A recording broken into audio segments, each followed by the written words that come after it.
Hello everyone. Today we are going to enable our Facebook Reels remix feature. So if you're also looking out how to do so, you may directly follow up these settings for that. Start by opening your Facebook application for that. And once you open up your Facebook, on the top right you can find a menu icon. You can tap on it and access your menu right there. Now within here, what you need to do is scroll down and look out for the section for settings and privacy. Find that option right there and drop it down. And basically select the option of settings from the menu right here. Now once you go to your settings right here, what you need to do is you need to scroll to the section for audience and visibility, usually this section right here, and from here look out for the reels section here.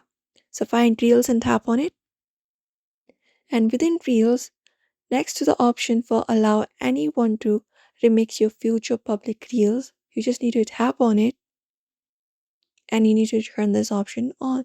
You can select this option of remixing an original audio, use the first option, and then basically save up the changes. You can tap on save, and that should probably enable the Facebook Reels remix feature.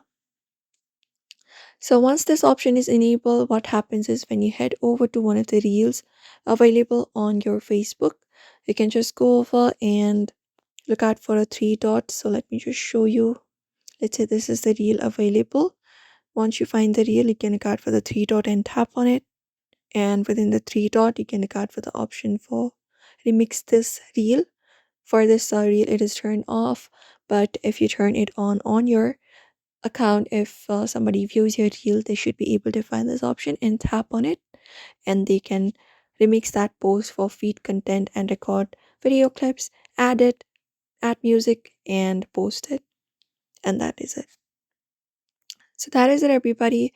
You may follow this process to enable the Facebook Reels remix feature. So we hope this video was helpful. Do not forget to give this video a like and also subscribe for more tips and tutorials.